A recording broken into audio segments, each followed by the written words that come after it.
तो जैसे दास बता रहा था कि सार नाम लेकर एक ऐसी बुरी मौत मरा, एक्सीडेंट होगा, गाड़ी ले रहा था। क्या कह रहे हैं गुरुदेव भगवान? इन सारी बातों का जिक्र करके अब गुरुदेव शतलोक आश्रमों के ऊपर बात लेके आ रहे हैं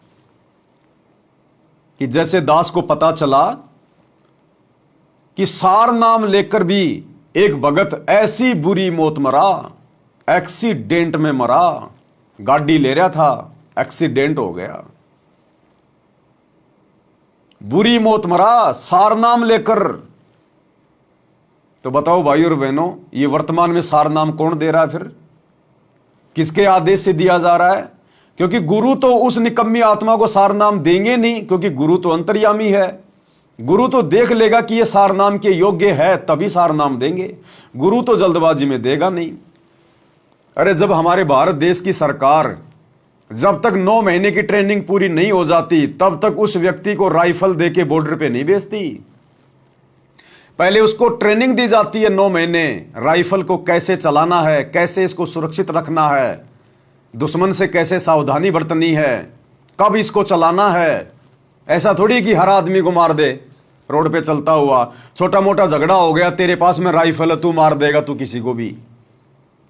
तो उसको सारी ट्रेनिंग दी जाती है कि इस राइफल को किन परिस्थितियों में काम में लेना है, कैसे अपना बचाव करना है, राइफल का भी जो है बचाव करना है।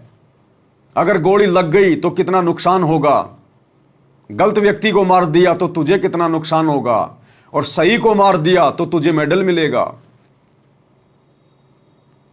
तो सतगुरु रामपाल जी भगवान यदि सारनाम किसी को देंगे तो उस आत्मा की पहले ट्रेनिंग होगी पूरी अच्छी प्रकार से, और जब गुरु देख लेगा कि बिल्कुल योग्य है, अधिकारी हो गया, उसके बाद गुरु उसको सारनाम देगा। और सतगुरु से सारनाम लेकर फिर वो आत्मा एक्सीडेंट में नहीं मरेगी, फिर वो अकाल मौत नहीं मर सकता।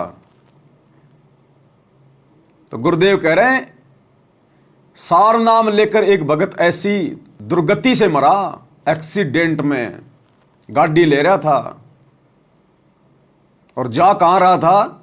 सतलोक आश्रमों में आया था मीटिंग करने के लिए। क्या मीटिंग थी वो भी सुन लीजिए। जैसे दास बता रहा था कि सार नाम लेकर एक ऐसी बुरी मौत मरा, एक्सीडेंट होगा, गाड़ी ले रहा था। अब मैं देखता हूं जैसे ये बकवाद करी है 11/7 को। ये क्या कह रहे हैं गुरुदेव भगवान? कह रहे हैं अभी जैसे मैं देख रहा हूं कि अभी जो ये बकवाद करी है 11/7 को, 11/7 को, 7वें महीने की 11 तारीख को, और 2 साल पहले का ये सत्संग है। तो 11/7/2022 को गुरुदेव कह रहे हैं जिसने ये बकवाद करी है वो सारनामी ने बकवाद करी है, सारनामी ने इन आश्रमों में। अब क्या बकवाद करी होगी, किसने बकवाद करी होगी? गुरुदेव ने ना तो उसका नाम बताया ना उसकी बकवाद बताई। लेकिन बकवाद का मतलब क्या होता है? गंदी हरकत, ज्ञान से हटकर कुकर्म करना, उसको कहते हैं बकवाद। सतगुरु की मर्यादाओं से हटकर कुकर्म करना। तो गुरुदेव कह रहे हैं अभी जो 11/7 को जो बकवाद करी है ये सारनामी ने करी है। अब बताओ कुत्ते वाली मौत नहीं मरेगा तो और क्या होगा? सार नाम ले लिया तो कोई परमानेंट कोई टिकट मिल गई कि अब तेरे बाल विवाह का नहीं होगा। क्या कह रहे हैं गुरुदेव भगवान? ये बुरी मौत मेरा एक्सीडेंट। दास बता रहा था कि सार नाम लेकर एक ऐसी बुरी मौत मेरा एक्सीडेंट होगा, गाड़ी ले रहा था। अब मैं देखता हूं जैसे ये बकवाद करी है 11/7 को, ये सार नाम प्राप्त न करी है, ये बकवास उसने की है। अब वो कुत्ते वाली मौत नहीं मरेगा तो और क्या करेंगे ये बताओ? सार नाम ले लिया, कोई परमानेंट टिकट होगी तब उसका कुछ भी ना होगा, बकवाद वैसे करता रहो।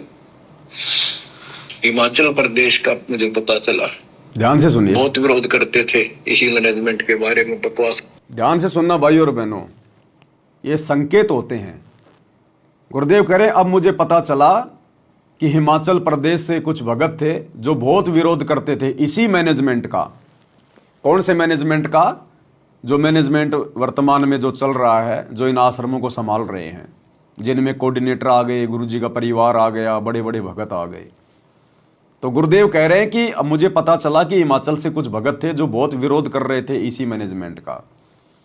तो मैंने कहा भैया उनको आश्रम में लाओ, बुलाओ, उनको समझाओ। तो भक्तों ने उनको बुलाया रोहतक आश्रम में या कुरुक्षेत्र आश्रम में, जहाँ भी उनकी मीटिंग हुई। वो भगत सतलोक आश्रम वालों से संतुष्ट नहीं हुए, वो वापस हिमाचल चले गए। रास्ते में उनकी गाड़ी का एक्सीडेंट हो गया, वो दोनों वहीं मर गए, एक की टांग टूट गई। तो भाइयों और बहनों, अब विचार करो, वो मरने वाले कोई सात संगत वाले तो थे नहीं, सात संगत वाले तो इनके आश्रमों में जाते नहीं, ना ये मीटिंगों के लिए हमारे को बुलाते। तो फिर वो कौन थे जो विरोध कर रहे थे मैनेजमेंट का? वो मैनेजमेंट के लोग थे जो मैनेजमेंट का विरोध कर रहे थे। और विरोध क्यों करेगा? जब कोई गलतियां दिखाई देंगी, जब करेगा। तो गलतियां इन सबको पता है कि हम क्या गलतियां कर रहे हैं, लेकिन जब तक ये लोग एक दूसरे के साथी होते हैं, एक दूसरे का स्वार्थ सिद्ध हो रहा होता है, तब तक ये कुछ नहीं बोलते। और जैसे ही आपस में जब इनकी बनती नहीं है, फिर ये कुत्ता लड़ाई करते हैं, फिर आपस में लड़ाई करते हैं, झगड़ा करते हैं। फिर ये तो मरने वाले कौन? मैनेजमेंट वाले। सारनामी जो कुत्ते की मौत मर रहे हैं वो कौन? मैनेजमेंट वाले। हम सत्सेवक तो सारनाम लेते ही नहीं, हमने तो सारनाम लिया ही नहीं। जो व्यक्ति साध संगति में जुड़ा हुआ है वो तो सारनाम का जाप करता ही नहीं। उन्होंने तो आश्रमों से लिया हुआ फर्जी सारनाम छोड़ दिया। जिन्होंने ले लिया था गलती से, जो साध संगति में आ गए, वो फिर सारनाम का जाप नहीं करते। सारनाम का जाप केवल वही व्यक्ति करते हैं जिन्होंने 2014 बरवाला कांड से पहले अपने गुरुजी से लिया था। जो साध संगति में जुड़े हैं केवल वही उसी सारनाम का जाप करते हैं जो गुरुजी ने दिया था, ना कि गुरुजी के जेल जाने के बाद इन फर्जी आश्रमों में जो सारनाम दिया गया है उसका जाप कोई नहीं करता। यदि कोई साध संगति में जुड़ा है तो केवल प्रथम नाम और शतनाम का ही जाप करता है। तो मरने वाले भी वो हिमाचल के लोग थे, वो भी मैनेजमेंट के, जो इसी मैनेजमेंट का विरोध कर रहे थे। और विरोध कोई मैनेजमेंट की गलतियों का नहीं कर रहे थे वो। अगर मैनेजमेंट के कुकर्मों का विरोध करते, जैसे हम सत्सेवक भाई बहन कर रहे हैं, तो बाल भी बाका नहीं होता, बाल भी बाका। लेकिन उन्होंने विरोध किया किस बात का? अपने स्वार्थ का। ये मैनेजमेंट वाले अगर किसी का नामदान सेंटर हटा देते हैं, दूसरे को दे देते हैं, तो पहले जिसके घर पे नामदान सेंटर था वो फिर आपस में तू मैं करने लग जाता है कि मेरे में क्या कमी थी, मेरे घर से नामदान सेंटर क्यों हटा दिया। फिर आपस में एक दूसरे के दुश्मन बन जाते हैं। छोटा मोटा कोई चौधरी का कोई पद यदि इनको नहीं दिया जाता है, इनकी आशाओं के विपरीत काम हो जाता है, तो आपस में इनकी तू मैं इनकी वो कुत्ता लड़ाई शुरू हो जाती है।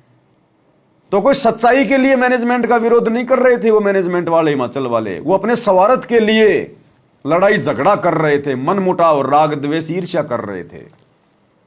तो क्या करें गुरुदेव भगवान? ले लिया कोई परमानेंट टिकट होगी तब उसका कुछ भी ना होगा, बकवाद वैसे करता रहो। हिमाचल प्रदेश का मुझे पता चला बहुत विरोध करते थे इसी मैनेजमेंट के बारे में, बकवास करते थे, उनके फोटो तक मुझे प्राप्त हुए। 1 महीने के बाद उनको बुलाया गया कुरुक्षेत्र आश्रम में, भाई समझाओ। रोहतक में बुलाया, अपनी अपनी बकवास करके चले गए। तो ठीक थे, उनको भी गलत बताते रहे। वापस गए, रास्ते में 2 तो एक्सीडेंट में मर गए, एक की टांग टूट गई। तो बकवाद कर रहे थे, सारनाम भी ले रहे थे और सतनाम भी ले रहे थे। खाक है वो सतनाम और सारनाम। मैनेजमेंट के ही मरे और मैनेजमेंट का आपस में विरोध कर रहे थे। विरोध करने वाले भी मैनेजमेंट वाले ही। तो मैनेजमेंट के कुकर्मों का तो विरोध उन्होंने किया नहीं। अगर कुकर्मों का विरोध कोई करता है तो वो तो सत्सेवक होता है। तो अपने आपसी झगड़े को लेकर इनमें मनमुटाव था।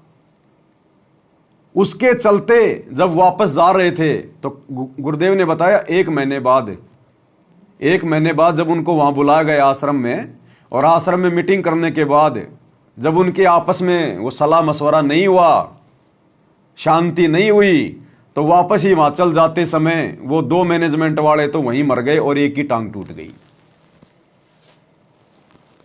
अब गुरुदेव कह रहे हैं क्या खाक सतनाम लिया, क्या खाक सार नाम था वो, क्या खाक सतनाम, क्या खाक सार नाम था।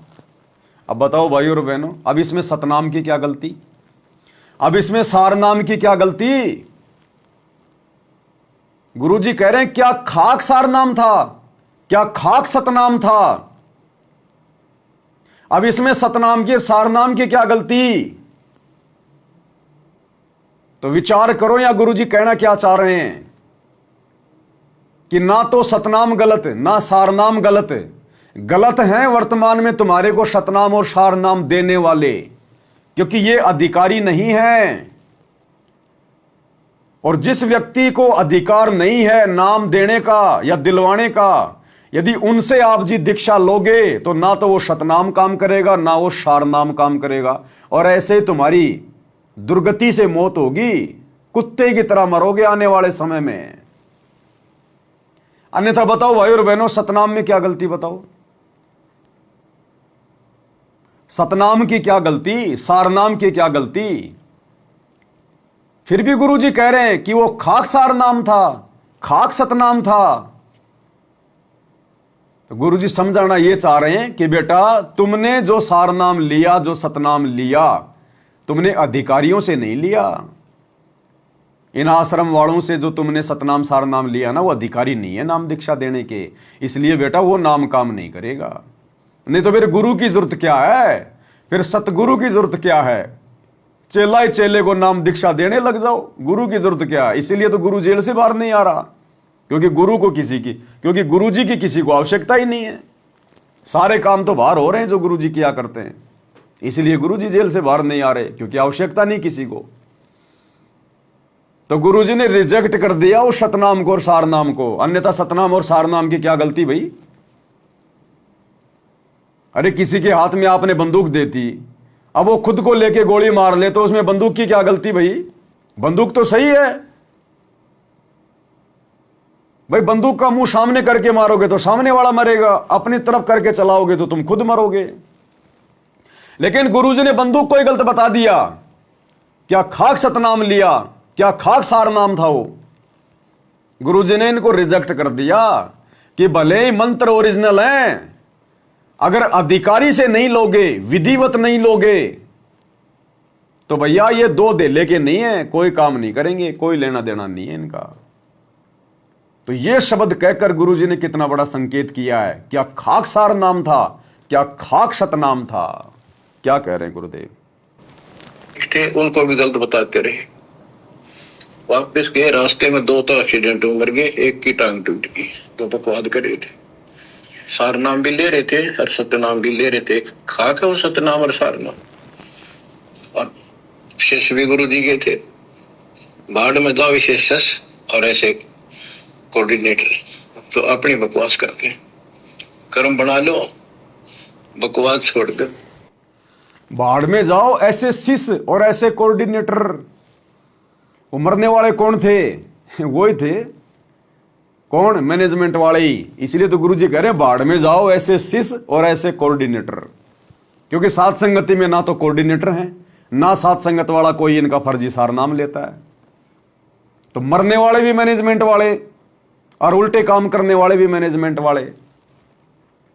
अगर वो मरने वाले अगर सात संगति के वीडियो देखकर ज्ञान को आधार बनाकर यदि वो वर्तमान सतलोक आश्रम मैनेजमेंट हरियाणा के गुरुजी के परिवार के कुकर्मों का विरोध करते कि भाई तुमने गंदी राजनीति क्यों करवाई भक्तों से, गुरुजी के आदेश में तो कहीं नहीं है, हम तुम्हारा सपोर्ट नहीं करेंगे, हमें तो आज से पहले मालूम नहीं था, इसलिए हम लोग कोऑर्डिनेटर बने हुए थे, आश्रमों में आते थे, तुम्हारा सहयोग कर रहे थे।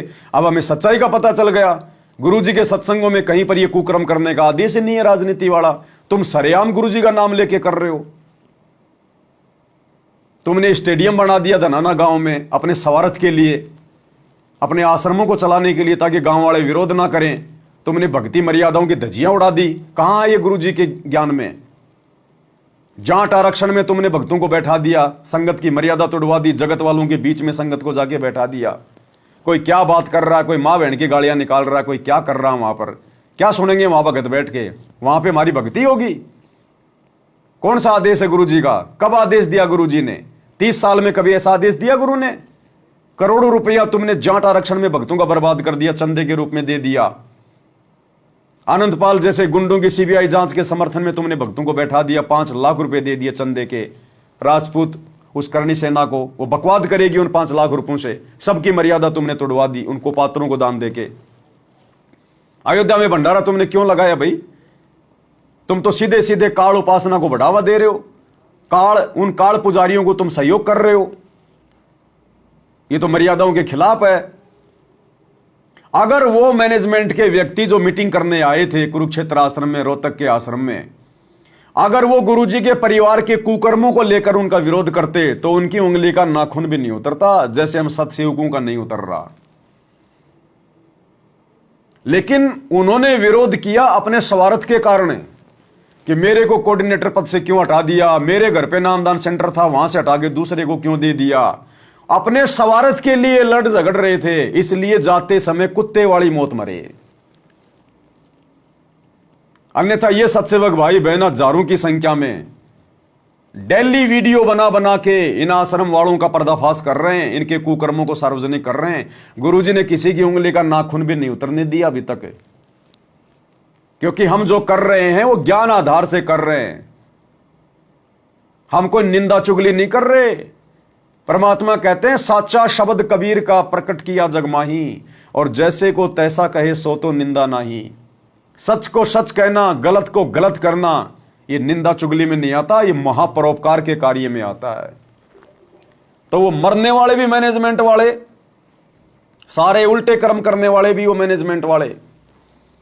इसलिए परमात्मा कह रहे हैं कि वो कुत्ते वाली मौत मरे, सारनाम लेकर भी, सतनाम लेकर भी। तो क्या खाक सतनाम था वो? क्या खाक सारनाम था वो? इसलिए कह रहे हैं गुरुदेव भगवान। तो भाई और बहनों, हमने इन चीजों को समझने की जरूरत है। अब बहुत सारे भाई बहन इसका ये मतलब निकाल लेंगे हैं कि वो मैनेजमेंट का विरोध कर रहे थे, तो गुरुजी ने तो मैनेजमेंट को सही बता दिया। गुरुजी ने मैनेजमेंट को सही नहीं बताया। मैनेजमेंट तो शुरू से ही गलत है, पैदाइश ही गलत है। गुरुजी ने एक बात और कही है, जो सही थे उनको भी गलत बताया, जो सही थे उनको भी गलत बताया। अब सही कौन है? सही वो हैं जिनको अभी वास्तविकता का पता नहीं है, जिनको सच्चाई का पता नहीं है। सच्चाई का पता ना होने के कारण जो लोग अनजाने में मैनेजमेंट का साथ दे रहे हैं वो आत्माएं सही हैं, लेकिन गुरुजी के ज्ञान आधार से जिस प्रकार वर्तमान में संगत की परीक्षा हो रही है उस आधार से वो भी सही नहीं है। इसलिए परमात्मा ने कहा कि जो सही थे उनका भी विरोध कर रहे थे। तो सही तो वैसे है ही नहीं। क्यों नहीं है? क्योंकि गलत का गलत कार्य में सहयोग करने वाला भी गलत होता है। अब दारू के ठेके पे चाहे कोई दारू बनाए, चाहे कोई दारू बेचे, चाहे कोई दारू बेचने के बाद में ग्राहक से पैसा ले, वो सब गलत ही हैं। वो कर्म गलत है, वो सारे गलत हैं जिनका नाम दारू के ठेके के साथ में जुड़ गया। वो बनाने वाला हो, चाहे बेचने वाला हो, चाहे खरीदने वाला हो, वो सब गलत हैं। तो जिन आत्माओं का नाम सतलोक आश्रम मैनेजमेंट हरियाणा के साथ में जुड़ा हुआ है वो सब गलत हैं। लेकिन भाई परमात्मा की मजबूरी है उनको थोड़ा बहुत ठीक बताना, क्योंकि मालिक को पता है कि भाई चमत्कार कोई प्रत्यक्ष हमने करना नहीं है, काल के साथ एग्रीमेंट हो रहा है, जबरदस्ती हमने करनी नहीं है। और आत्माएं ज्ञान को समझ नहीं पा रही है, देखा देखी में आश्रमों में जा रही है, मैनेजमेंट से जुड़ी हुई है। अब परमात्मा उन आत्माओं को भी काल के हवाले नहीं कर सकता कि यदि ये आश्रमों में नहीं आएंगे, ये भंडारे नहीं होंगे, तो फिर ये भक्ति छोड़ छाड़ के दूसरे पंथों में चले जाएंगे। तो दूसरे पंथों में जाकर अपना सब कुछ भक्ति धन बर्बाद करें, उससे अच्छा है इन आश्रमों में आके मर्यादा तोड़ के भक्ति करते रहें। कम से कम मेरे चरणों से दूर तो नहीं होंगे। अब की बार नहीं तो किसी अगले जन्म में, किसी अगले युग में फिर से इनको संभालूंगा। इसलिए परमात्मा ने इस मैनेजमेंट को थोड़ा बहुत सही बताना पड़ता है, मजबूरी वश, संगत की अज्ञानता के कारण। अगर संगत अगर समझदार हो जाए, संगत अगर सत्सेवकों की तरह ज्ञान को आधार बना के चलना शुरू कर दे, गुरुजी 2 मिनट में साइड कर देंगे पूरे मैनेजमेंट को, 2 मिनट में साइड में। तो इसलिए परमात्मा ने ये सारी बातें कही हैं। तो ये सारा मैनेजमेंट वालों के अंदर की बीच की बात बता रहे हैं गुरुजी। सत्सेवकों का, साथ संगत वालों का इसमें कोई लेन देन नहीं है। वो मरने वाले भी मैनेजमेंट वाले, वो मीटिंग करने वाले भी मैनेजमेंट वाले, सारे के सारे। और गुरुजी ने रिजेक्ट भी कर दिया कि बताओ अब अगर वो कुत्ते की मौत नहीं मरेंगे तो क्या होगा। सार नाम ले लिया, कोई परमानेंट कोई टिकट हो गई, तो रिजेक्ट कर दिया गुरुजी ने, रिजेक्ट। नाम भी ले रहे थे और सतनाम भी ले रहे थे, खाक है वो सतनाम और सारनाम। और शिष्य भी गुरु जी के थे, बाढ़ में जाओ विशेष और ऐसे कोऑर्डिनेटर तो अपनी बकवास करते हैं। कर्म बना लो, बकवास छोड़ दो। ये बार बार कहने की बात नहीं है। तो मुश्किल से मानो शरीर मिला, इसमें तुम वो चौधर में खो दियो और नष्ट करके चले जाइए इस जीवन को। मुश्किल से मानव शरीर मिला है, इसको तुम चौधर में खो दियो। तो मीटिंग करने जो आए थे हिमाचल प्रदेश से, वो चौधर के लिए आए थे, कोऑर्डिनेटर बनने के लिए, नामदान सेंटर लेने के लिए, नई ब्रांच खोलने के लिए। वो चौधरी थे जो आए थे वो, इसलिए उनकी अकाल मौत हुई है, उनकी दुर्गति से मौत हुई है। अब सोचो भाइयों और बहनों, यदि उन चौधरियों की अकाल मौत हुई है जिन्होंने सार नाम तक लिया हुआ था, तो इन आश्रम वाले चौधरियों का क्या होगा। जिस दिन इनकी भी बैटरी डिस्चार्ज हो जाएगी, उस दिन इन चौधरियों की भी वही हालत होगी जो उन चौधरियों की हुई। उस दिन इनके साथ भी यही बनेगी। ये संकेत कर रहे हैं परमात्मा, ये समदृष्टि है। सतगुरु किसी के साथ पक्षपात नहीं करता। सेवा अगर दी है सतगुरु ने, तो सेवा हमारे शुभ कर्म बनाने के लिए दी है, चौधरी बनने के लिए नहीं दी, हमारे कर्म बिगाड़ने के लिए नहीं दी, संगत के ऊपर दादा बनने के लिए नहीं दी, ठेकेदारी करने के लिए नहीं दी। और ये बन गए चौधरी, ये बन गए ठेकेदार। तो परमात्मा कहते हैं कर्ता ऊपर चोट है। जो कर्ता बनता है ना इस मार्ग में, उसके ऊपर काल की चोट लगती है फिर। तो आने वाले समय में इन चौधरियों के साथ भी वही होगा जो आम संगत के साथ में हो रहा है। मानो शरीर मिला, इसमें तुम वो चौधर में खो दियो और नष्ट करके चले जाइए इस जीवन को। जो आदेश दास का हो भगत, तो वो है कूदता हूं गुरुदेव का। रामपाल दास का नाम गले पर। क्या कह रहे हैं गुरुदेव? भगत तो वो है जो आदेश हो दास का, कि कुत्ता हूं गुरुदेव का, मोतिया मेरा नाम, गले प्रेम की जेवड़ी, जहां कहचो तहां जाऊं। कि दास तो वो है, भगत तो वो है जो अपने गुरुजी की आज्ञा में चले। अब गुरुजी की आज्ञा क्या है? गुरुजी के सत्संग। गुरुजी की आज्ञा क्या है? गुरुजी के नियम। गुरुजी की आज्ञा क्या है? तीनों समय के नित्य नियम। इससे बाहर गुरु कोई आदेश नहीं देगा। इससे बाहर गुरु आपको अलग से कोई आदेश नहीं देगा। आपसे कोई शास्त्र विरुद्ध घटिया कर्म नहीं करवाएगा। आपसे राजनीति नहीं करवाएगा गुरु। स्टेडियम नहीं बनवाएगा, धर्मशाला नहीं बनवाएगा, अयोध्या में भंडारा नहीं लगवाएगा, रोडे नहीं बनवाएगा। आपसे गुरु एम्बुलेंस नहीं चलवाएगा, फ्री में बसें नहीं चलवाएगा। गुरु आपसे मिट्टी के बैल नहीं बनवाएगा आश्रम में। गुरु प्रदर्शनियां नहीं लगवाएगा। गुरु कबीर का झोपड़ा नहीं बनवाएगा। गुरु स्टेडियम नहीं बनवाएगा। गुरु आपसे रक्तदान दे दान नहीं करवाएगा। तो यह है गुरु का आदेश। और यह आदेश गुरु के जाने के बाद भी चलेगा। जो सत्संग रूपी आदेश है, यह सतगुरु के सतलोक जाने के बाद भी चलेगा। और इन्हीं आदेशों के हिसाब से आने वाले समय में भक्ति होगी। और गुरु हमें जो सत्संग देता है, जो आदेश देता है, जो मर्यादा बता देता है, वो हमारे धर्मशास्त्रों में लिखी होती हैं। गुरु ने हमें जो ज्ञान बताया वो गरीबदास जी के ग्रंथ साहिब में लिखा हुआ है। गुरु ने हमें जो सत्संग दिया, जो ज्ञान दिया, जो आदेश दिया, वो कबीर सागर में लिखा हुआ है। तो बताओ भाई, कबीर सागर में या आदरणीय गरीबदास जी के ग्रंथ साहिब में ये गंदी राजनीति करना और करवाना, ये कहां लिखा हुआ है? ये खेल के स्टेडियम बनवाना भक्ति मार्ग में कौन से शास्त्र में लिखा हुआ है? आन उपासकों के लिए और अयोध्या में जाके भंडारा लगाना, किसी भी मंदिर मस्जिद के निमित्त होके भंडारा लगाना, हमारे कौन से सूक्ष्म वेद में लिखा हुआ है? तो भैया गुरु यानी परमात्मा नीचे आकर जो आदेश देगा, जो ज्ञान देगा, वो धर्मशास्त्रों से बाहर नहीं देगा। तो बताओ फिर अब वर्तमान में गुरु फिर अपने भक्तों को यह आदेश कैसे देगा? जो आदेश आज बताए जा रहे हैं कि गुरु जी के आदेश से हम सब कुछ कर रहे हैं। तो कहते हैं भगत तो वो है जो आदेश हो गुरु जी का, इससे ज्यादा नहीं। तो गुरु जी के आदेश में तो केवल सत्सेवक चल रहे हैं, साथ संगति से जुड़े भाई बहन चल रहे हैं। आश्रम वाले तो ठेकेदार बन रहे हैं, कमांडर, चौधरी। इस भक्ति मार्ग का चौधरी केवल एक ही है, सतगुरु रामपाल जी भगवान। पहले नाम दीक्षा लेने से पहले एक फिल्म आई थी, चक दे इंडिया। उसमें शाहरुख खान हॉकी का कैप्टन था, हॉकी की टीम लेके गया था वो विदेश में, लड़कियों की टीम थी हॉकी की। अब वहां पर उस टीम में जो लड़की थी, एक लड़की वो चौधरी बन गई अपने आप में। अब अंत में शाहरुख खान ने देखा कि ये काम बिगाड़ेगी ये लड़की, तो अंत में ड्रेसिंग रूम में ले जाकर, जहां पर मैच खेलने से पहले सारे जो खिलाड़ी इकट्ठा होते हैं, उनका कोच वगैरह इकट्ठा होता है, तो शाहरुख खान ने उस लड़की को कहा कि इस खेल का गुंडा केवल एक ही है और वो मैं हूं। दूसरा अगर कोई गुंडा बनने का प्रयास करेगा तो फिर मार खाएगा।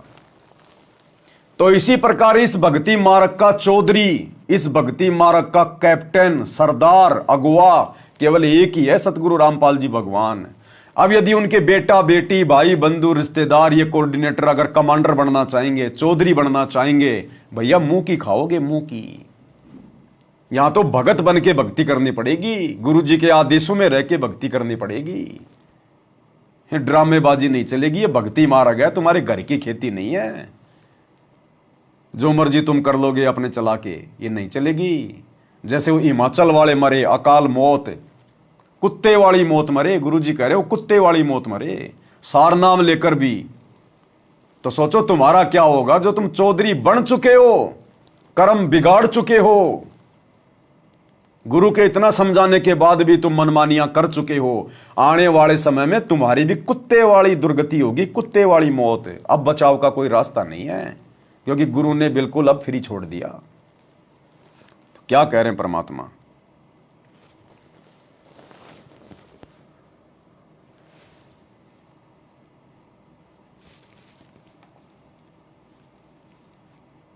जीव को जो आदेश दास का हो, भगत तो वो है, कुत्ता हो गुरुदेव का। रामपाल गले प्रेम की जेवड़ी जा खेचो जाओ, तो करो तो बाहरों वापस आ जाओ, तो दूर दूर करो तो जाऊं, जो रखो तो हीरो, जो देवो सो खाओ। के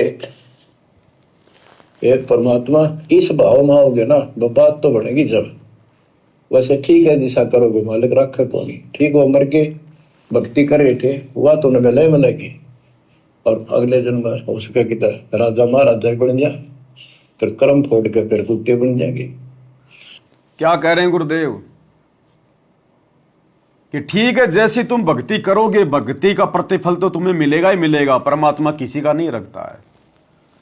अगर एक चोर चोरी करते करते यदि साथ में भक्ति कर रहा है, तो चोरी का परिणाम अलग होगा और भक्ति का फल अलग होगा। कसाई अगर भक्ति भी कर रहा है और बकरे भी काट रहा है, मुर्गे भी काट रहा है, तो मुर्गे काटने की सजा भी मिलेगी। लेकिन जो भक्ति कर रहा है, वो जैसी भी कर रहा है, उस भक्ति का फल भी उसको मिलेगा। तो गुरु जी कह रहे हैं अब जो मर गए, जो हिमाचल वाले, वो जो आए थे चौधरी बनने, कोऑर्डिनेटर बनने जो आए थे, जो कुत्ते वाली मौत मरे हैं, अब हो सकता है अगले जन्म में वो राजा महाराजा भी बन जाए, और उससे अगले जन्म में फिर वो कुत्ता भी बनेगा। अब जो भाई बहन ये कहते हैं ना कि हजारों साल ये मार्ग चलेगा, परमात्मा का मार्ग तो चलेगा, लेकिन हजारों साल तक मोक्ष नहीं होगा। हजारों साल में तो सैकड़ों मनुष्य जन्म होते हैं। तो फिर गुरु जी अपने सारनामी भक्तों के लिए क्यों कह रहे हैं कि अगले जन्म में वो राजा महाराजा बन जाएगा, फिर वो कुत्ता भी बनेगा? क्यों भाई, कुत्ता क्यों बनेगा? अभी तो हजारों साल गुरु जी का मार्ग चलेगा। गुरु जी के सतलोक जाने के बाद भी आत्माएं सतलोक में जाती रहेंगी, जाती रहेंगी। तो क्या सैकड़ों जन्म में भी उनको समझ में नहीं आएगा? कभी न कभी तो भक्ति में परमात्मा लगा ही देगा। ये तो दयालु भगवान है, उनको कुत्ता क्यों बनने देगा परमात्मा? अभी तो हजारों साल मार्ग चलेगा, आत्मा सतलोक जाएंगी तो गुरुजी उनको जोड़ देंगे, वापस जोड़ देंगे परमात्मा उनको, फिर से उनको सतनाम सार नाम देके फिर उनको सतलोक ले लेंगे। ये क्यों कह रहे हैं कि फिर वो कुत्ते बनेंगे? तो ये बातें हमारी समझ में आ जानी चाहिए। जब तक गुरुजी धरती पर हैं, संत रूप में धरती पर, जब तक इनके चरण कमल हैं, तभी तक मोक्ष का प्राइम टाइम है। गुरुजी के जाने के बाद कोई सतलोक जाने की उम्मीद मत करना।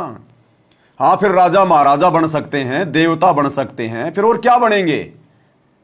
ये भक्ति परमात्मा फिर इसीलिए छोड़ के जाता है। जो नेक और योग्य आत्मा होती है उनको तो परमात्मा सतलोक ले जाता है, भक्ति पूरी करवा के, मर्यादा में रख के। और उसके बाद में हजारों साल जो भक्ति मार्ग ये चलता है ना, जम के आत्माएं भक्ति भी करती हैं, भक्ति धन भी जोड़ती हैं, क्योंकि बुराइयां समाज में रहेंगी नहीं, लोग भक्ति करेंगे और क्या करेंगे। तो उसके बाद परमात्मा वो आत्माएं फिर काल के लिए छोड़ के चला जाता है, क्योंकि काल के 21 ब्रह्मांड भी तो चलाने हैं। अरे फिर उन्हीं आत्माओं में से जो हजारों साल ये सत भक्ति मंत्रों का जाप करेंगी तो भक्ति तो जमा होगी, सतलोक जा नहीं पाएंगे बिना गुरु के। तो फिर ये सारी आत्माएं काल के काम आएंगी। फिर काल इन्हीं आत्माओं में से इस कलयुग की बिचली पीढ़ी में जो पार नहीं हो पाए और जो फिर भक्ति करते रहेंगे, भक्ति धन उनका जमा होगा, फिर इन्हीं आत्माओं में से काल किसी को 33 करोड़ देवी देवता बनाएगा, ब्रह्मा विष्णु महेश बनाएगा, देवताओं का राजा इंद्र बनाएगा। फिर इन्हीं आत्माओं की भक्ति कमाई से, इन्हीं के टैक्स से अपने ऊपर के ब्रह्मांड चलाएगा, स्वर्ग महास्वर्ग चलाएगा, अपनी होटलें चलाएगा। तो परमात्मा ने काल के 21 ब्रह्मांड भी तो चलवाने होते हैं। ये सारी व्यवस्था भी तो परमात्मा कर रहा है, काल तो केवल नौकर है। ये तो केवल एक राज्य कर रहा है, ये राजा नहीं है। असल में राजा कबीर भगवान सतगुरु रामपाल जी है, ये तो नौकर है, नौकर। जैसे राजस्थान का मुख्यमंत्री है, वो क्या है? वो देश के प्रधानमंत्री का नौकर है, उसका प्रतिनिधि है, उसके अधीन होके वो यहां पर अपना राज्य कर रहा, अपना शासन कर रहा है। अगर कोई विशेष आपत्ति आ गई, कोई संकट आ गया, बाढ़ आ गई, भूकंप आ गई, तो केंद्र मदद करेगा। यहां का राजा तो केवल नौकर है उसका। तो गुरुजी असुर निकंदन रमणी में कहते हैं कि सत का राज धर्म राय कर ही और अपना किया सब दंड भरी। तो धर्मराज तो केवल यहां पर राज कर रहा है, ये राजा नहीं है, ये तो नौकर है सतगुरु का। ये तो सतगुरु का नौकर है। तो परमात्मा ने फिर 21 ब्रह्मांड भी तो चलाने हैं हम भक्तों की भक्ति से। तो गुरुजी कह रहे हैं अगले जन्म में वो राजा महाराजा भी बन जाएंगे। अब राजा महाराजा बन के वो किसकी नौकरी करेगा? काल की नौकरी करेगा, क्योंकि सतगुरु तो अपने भक्तों को राजा महाराजा बनाते नहीं है। अपने रहते सहते किसी को बना दे अपना आशीर्वाद दे के तो बात अलग है। बाकी इनके जाने के बाद अगर कोई यहां राजा महाराजा बनेगा तो फिर वो काल का नौकर है, काल का। और राजा महाराजा बनेगा तो फिर कुत्ता तो बनेगा बनेगा। परमात्मा का विधान है कि तप से राज राज मदमानम और जन्म तीसरे शुकर शवानम। तीसरे जन्म में फिर वो राजा शुअर और कुत्ते की योनि में भी जाएगा। तो गुरुजी ने साफ कह दिया, हो सकता अगले जन्म में वो राजा महाराजा बन जाए, फिर वो कुत्ते की योनि में भी जाएगा। तो परमात्मा ने तो फिर विधान बढ़ा दिया इस काल का कि फिर वो काल के विधान के अनुसार आगे चलेगा। क्योंकि वर्तमान में जो भक्ति हम कर रहे हैं ये भी तो एक तप है। समाज के साथ में संघर्ष करना मर्यादाओं को लेकर, ये भी तो एक तप है। हम सहन कर रहे हैं, कोई हमें गाली दे रहा है, हम कुछ नहीं कह रहे, ये भी तो हमारा एक तप बन रहा है, वाणी का तप बन रहा है, ये सहनशीलता का एक तप बन रहा है। तो आज इस भक्ति और तप के बदले गुरुजी ने क्या कहा? वो राजा महाराजा बन जाएगा। तो तप से राजा बन के नीरे अपने वो कर्म फोड़ेगा, क्योंकि अहंकार हो जाएगा। तो राज मदमानम और जन्म तीसरे शुकर शवानम। तो गुरुजी ने क्या गलत कह दिया? सही तो कह रहे हैं गुरुजी। यानी सतगुरु के सतलोक जाने के बाद फिर मोक्ष की उम्मीद मत करना। फिर तो राजा महाराजा बनो, काल की गुलामी करो, काल के 21 ब्रह्मांड चलाओ, अपनी भक्ति बर्बाद करो और गधे कुत्ते सुअर बनते रहो। भाई जो गुरु बचन पे डट गे, कट गे फंद 84 के, कट गे फंद 84 के, कट गे फंद 84 के।